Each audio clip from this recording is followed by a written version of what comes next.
Buenos días o tarde a todo el que nos escucha. Mi nombre es Alexa Flores y junto a mi equipo conformado por Alejandra Montaño y Diego Esquivel les presentaremos este clip informativo referente al arte clásico en el contexto griego, romano y románico.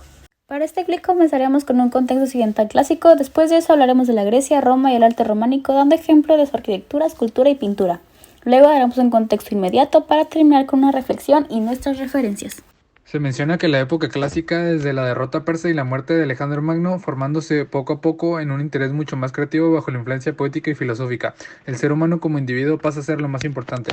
El término clásico, si nos referimos al punto de vista de aquel entonces, se denomina como algo superior, en este caso la influencia del arte griego y romano, un conjunto de formas artísticas influenciadas por una sociedad humanista. Grecia se dio en estas formas durante tres periodos: arcaico, clásico y helenístico. Roma se dio durante 200 años antes de Cristo hasta el siglo IV después de Cristo, junto con la forma artística románica del periodo de Baja Edad Media. Se podría decir que para la arquitectura griega el elemento principal eran las columnas. Los diferentes tipos y formas de columnas eran el dórico, el jónico y el corintio. Como ejemplos tenemos el Partenón y el Teatro de Dioniso.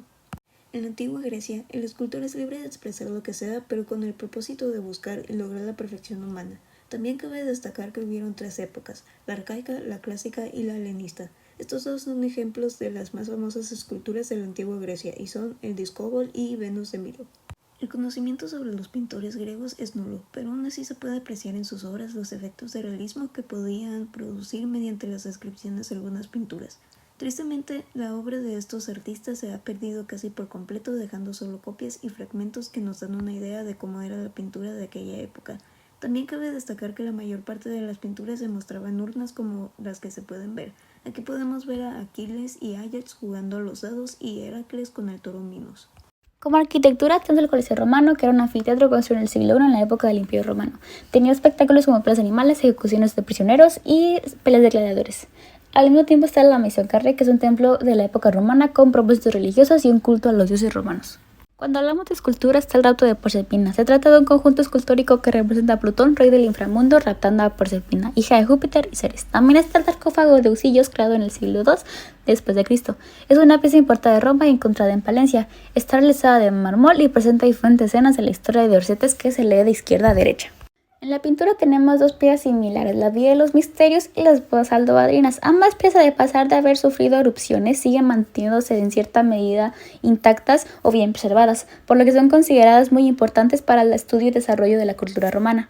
La manifestación más clara de la arquitectura románica son las iglesias, ya que estos edificios albergan reliquias de santos consideradas sagradas para sus fieles, como por ejemplo la bóveda de cañón en la iglesia de Santa Fe de Conques, Francia, o la iglesia de San Martín de Tours en Fromista, España. Su manifestación más característica son los relieves, especialmente los que se ubican en los portales de las, por ejemplo, el tímpano de la fachada occidental de la iglesia de San Trofino de Arles en Francia, o la fachada sur de la Catedral de Santiago de Compostela en España. Gran parte de la pintura románica se ha perdido. Han quedado manifestaciones de decoraciones sin iglesia realizadas con la técnica de, por ejemplo, los frescos de la iglesia de San Clemente de Taula en España, o los mosaicos de la iglesia de San Vital en Ravenna, Italia. Todas estas obras artísticas resultaron ser de gran importancia e impulso para la construcción de la cultura occidental. Tanto la influencia de Grecia como de Roma fueron la razón del surgimiento de formas y técnicas de arte, escultura y arquitectura, lo cual resulta en obras que se mantienen presentadas a todo público actualmente. Grecia buscaba un idealismo estético proporcional y de expresividad.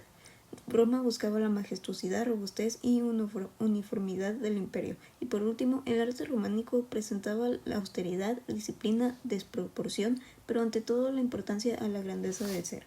Como cuestión final, podemos determinar que estas pinturas, esculturas y arquitectura han formado parte esencial de la historia del ser humano hasta la actualidad. Como piezas intactas hasta escombros, resultan ser grandes descubrimientos de la estética que alguna vez fue considerada ideal y perfecta para el ser humano. El arte clásico ha servido como una de las bases más importantes para el desarrollo de las artes y creatividad, por medio de buscar la expresividad, imponencia y firmeza del ser ante una representación en lienzo o mármol de sí mismo.